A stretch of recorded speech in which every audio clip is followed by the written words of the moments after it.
Welcome back. But before we get into the video, make sure you like and subscribe and help us get to 1,000 subscribers so we can start doing giveaways for y'all.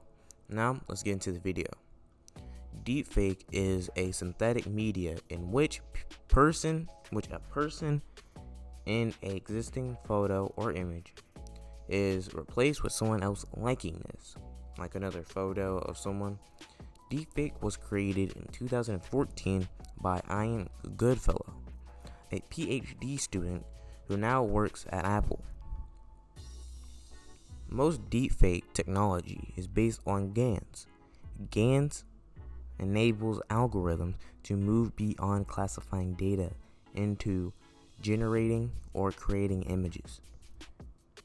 As of right now, people are classifying deepfake as dangerous because having an image of another person not being able to notice that it's fake could have consequences. Deepfake are made by machine learning and codes. If you like the video, don't forget to like and subscribe, and I'll see you in the next video.